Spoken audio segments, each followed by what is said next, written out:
So what's up everyone, welcome back to the channel. Hopefully आप सभी ने हमारे 11th क्लास के जितने भी दो मैंने लेक्चर्स अब तक दिए हैं आपने पढ़ लिया होगा अच्छे से। फर्स्ट वीडियो में हमने देखा था अकाउंटिंग की जो इंट्रोडक्शन था, सिर्फ उसकी एक डेफिनेशन से हमने देखी थी। सेकंड वाले लेक्चर को फिर हमने प्रोसीड किया था जिसमें हमने उसके फीचर्स को पढ़ा था। अब आज मैं आपके सामने वीडियो लेकर आया हूँ जिसके अंदर इस थर्ड पार्ट के अंदर हम पूरी वीडियो को फिनिश कर देंगे। सबसे पहले ऑब्जेक्टिव्स, फिर फंक्शंस, फिर हमारा एडवांटेजेस आता है, फिर टाइप्स ऑफ अकाउंटिंग आता है एंड मैं बुक कीपिंग, अकाउंटिंग और अकाउंटेंसी, इन तीनों के अंदर डिफरेंस क्या होता है ये हम जानेंगे। तो अगर आपने अभी तक वो दोनों लेक्चर नहीं देखे हैं तो पहले उनको देखे आए तब जाके इसको प्रोसीड करें। तो चलिए बिना किसी देरी के वीडियो करते हैं शुरू। तो बेटा अपने नोटबुक्स और पेन लेकर बैठ जाएं और नोट्स ना हैंड टू हैंड बनाएं। और अगर आपको इनके नोट्स चाहिए तो आपको मैं टेलीग्राम पर प्रोवाइड करा दूंगा। टेलीग्राम ज्वाइन कर लीजिए नीचे से और नोट्स को नोट कर लीजिए। अब देखिए पहली चीज़ क्या दे रखी है, ऑब्जेक्टिव्स ऑफ अकाउंटिंग, यानी कि अकाउंटिंग जो लेखांकन है हम उन्हें करते क्यों है, वजह ही क्यों है अकाउंटिंग करने की। ये जो अकाउंट हमें पढ़ाया जा रहा है, पढ़ना ही क्यों है, क्या फ़ायदा होगा इससे। पहला, to keep systematic records of business. जो हमारा बिजनेस है, मैंने पहले दिन आपको बनवाया था कि आपकी एक परचून की दुकान है, ठीक है। तो वो जो आपके बिजनेस ट्रांजेक्शन्स, जो उसमें लेन देन हो रहा है, पैसा आ रहा है, पैसा जा रहा है, और उधार में आप सामान दे रहे हो किसी को, बहुत सारी चीज़ कर रहे हो, उसका एक सिस्टमैटिक पूरा सिस्टम में तरीके से एक रिकॉर्ड मेंटेन हो जाए, इसलिए हम इसे करते हैं। दूसरा, कैलकुलेट प्रॉफिट और लॉस। भाई कोई भी बिजनेस कर रहा है आज की डेट में, सबका मन ये होता है हमें बताओ हमारे बिजनेस से कितना प्रॉफिट हो रहा है, कितना लॉस हो रहा है। जब तक आप लिखित में रखोगे इन्हीं चीज़ों को, उनको प्लस नहीं करोगे, खर्चों को माइनस नहीं करोगे, आपको पता कैसे लगेगा कितने प्रॉफिट में हो या लॉस में हो। लॉस में होगे तो आपको पॉलिसीज बनानी पड़ेगी, तो इसलिए प्रॉफिट और लॉस जानना बहुत ज़रूरी होता है। उसके बाद, टू एस्कर्टेन फाइनेंशियल पोजीशन। हमारी फाइनेंशियल पोजीशन क्या है, कितने हमारे पास एसेट्स हैं, कितनी हमारे पास लाइबिलिटीज़ हैं, कितनी हमारे पास संपत्तियां हैं, ये हमें जानने के लिए हमें अकाउंटिंग करनी होती है। क्योंकि इसमें ना एक बैलेंस शीट बनती है, उस बैलेंस शीट के अंदर हम रिकॉर्ड मेंटेन रखते हैं सारे, कितने हमारे पास एसेट्स हैं, कितना उधार लेके बैठे हैं हम, कितना हमने उधार दे रखा है ना, कितनी बिल्डिंग्स हैं वो भी। चौथा पॉइंट आता है, to prevent from errors and frauds. हमारे साथ आजकल आप देख रहे हो बहुत सारे फ्रॉड्स हो जाते हैं, कोई मिस्टेक ना हो जाए। जैसे कि फॉर एग्जांपल बहुत बार ऐसे लेन देन होते हैं जो आप भूल जाते हो कि हाँ यार मेरे को याद तो आ रहा है ऐसा कुछ हुआ तो था। अब ग्राहक तो कहेगा तुझे याद ही नहीं है, यानी कि तू ही गलत है ना। तो इसलिए अगर आप उसको लिखित में अपने पास रखोगे तो आपके पास एक प्रूफ हो जाता है, जो कि अकाउंटिंग की वजह से ही आएगा। अगर आप लिखोगे नहीं, अकाउंटिंग नहीं करोगे तो आपके पास प्रूफ भी नहीं रहेगा, एरर्स होंगे बहुत सारे और फ्रॉड भी हो सकता है वो आप पे झूठा केस डाल दे। तो इसलिए आप अपने पास लिख कर रखोगे जिससे कि कोई झूठा केस भी आपके ऊपर ना बना पाए। ये फ़ायदा है अकाउंटिंग का। अकाउंटिंग हमने देखा था कल कि उसमें लिखित रूप में हम चीज़ों को रखते हैं, तो यही फ़ायदा है अकाउंटिंग का। दूसरा, फंक्शंस ऑफ अकाउंटिंग। अकाउंटिंग के अंदर हम करते क्या है, सबसे पहला काम है बेटा आइडेंटिफाइंग। सबसे पहले आपको आइडेंटिफाई करना होता है। क्या आइडेंटिफाई करना होता है कि कौन कौन सी ऐसी ट्रांजैक्शन है जो फाइनेंशियल ट्रांजैक्शंस हैं, किस किस ट्रांजैक्शंस में पैसे का लेन देन है, किस किस ट्रांजैक्शन में पैसा जुड़ा हुआ है। दूसरा, उन ट्रांजैक्शन को रिकॉर्ड करना, उनको अपने पास लिख कर रख लो। तीसरा पॉइंट हमारा आता है क्लासीफाई। उसको अब क्लासीफाई करना है, अलग अलग हेड में बांट देना है। एसेट्स को एसेट्स के अंदर, लाइबिलिटीज़ को लाइबिलिटीज़ के अंदर, कैश को कैश के अंदर, जो आप पेमेंट कर रहे हो वो उसके अंदर।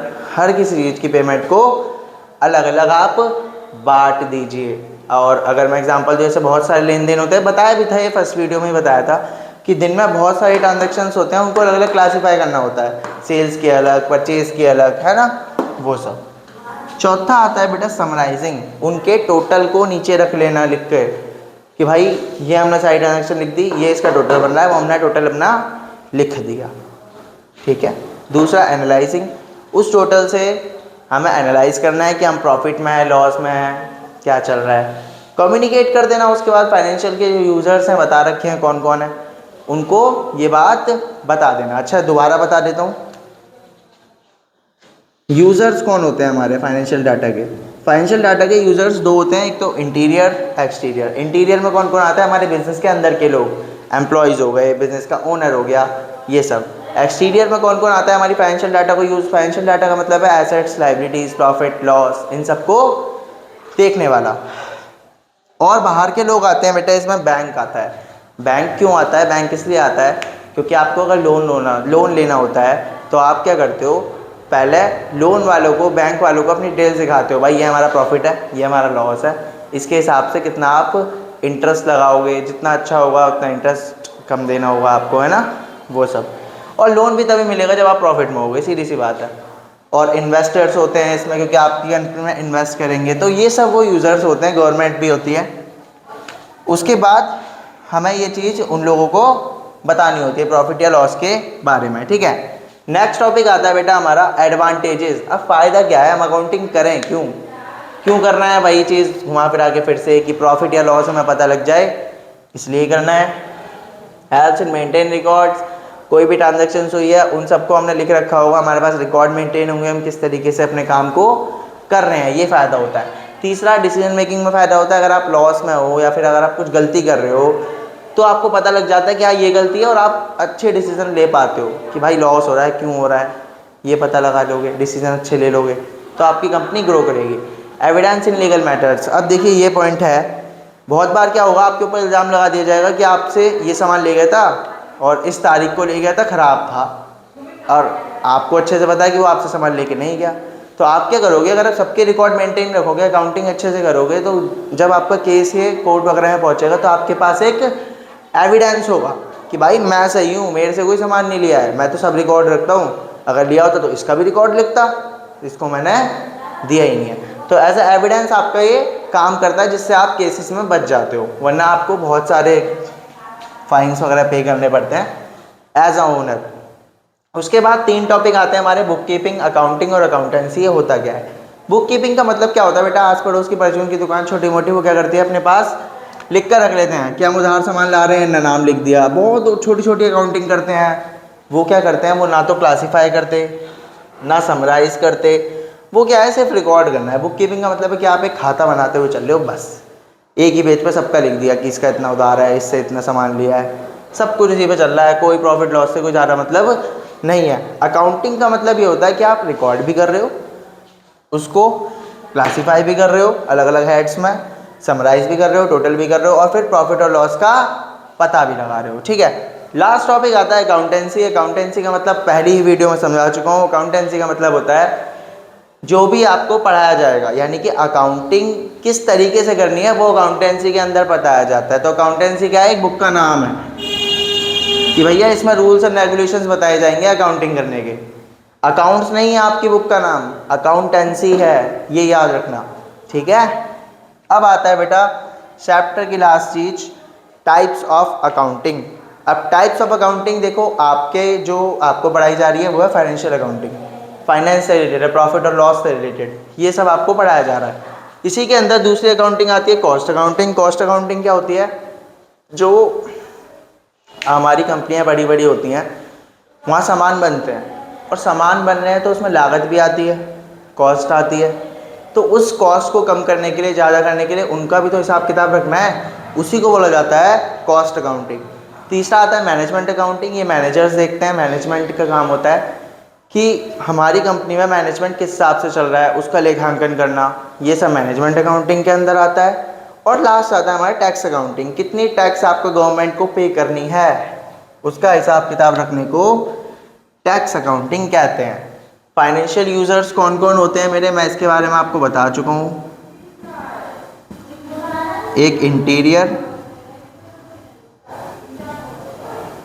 एक एक्सटीरियर। इंटीरियर में हमारे बॉस आ जाते हैं, ओनर, एम्प्लॉयज़, ठीक है। एक्सटीरियर्स में हमारे गवर्नमेंट आ जाती है, बैंक्स आ जाते हैं, इन्वेस्टर्स आ जाते हैं, मतलब जो लोग हमें पैसा देंगे, मेनली वो लोग होते हैं इंटीरियर एक्सटीरियर, ठीक है। ये आपका फाइनेंशियल यूजर्स का हेड भी मैंने बना दिया। ये फ्रेम में आपके आ नहीं रहा था तो दोबारा से इसको लिख दिया है यहाँ पर, एम्प्लॉयज़, बॉस, ओनर, इंटीरियर में आते हैं, एक्सटीरियर में गवर्नमेंट, बैंक और इन्वेस्टर्स आ जाते हैं। इसी के साथ इस चैप्टर की जितनी भी चीज़ें होती हैं वो होती है एंड। सेकंड चैप्टर में बहुत सारी टर्म्स आपके सामने आएंगी, मेरे हिसाब से 48 to 50 टर्म्स हैं। वो टर्म्स आपके सामने आएंगी, वो सब होता क्या है वो मैं आपको समझाऊंगा। हो सकता है इस सब को ब्लैक बोर्ड पे ना लिखा जा सके क्योंकि 50 चीज़ें हैं, कहाँ तक लिखूंगा। तो ये कर लूँगा मैं कि हेडिंग डाल दूंगा, उन चीज़ों को आपको समझा दूंगा और उनके नोट्स जो हैं वो मैं डाल दूंगा टेलीग्राम पर। टेलीग्राम से आप उनको ले लीजिएगा। तो अब मैं मिलता हूँ आपसे नेक्स्ट वीडियो में नेक्स्ट चैप्टर के साथ। जब तक के लिए नमस्कार।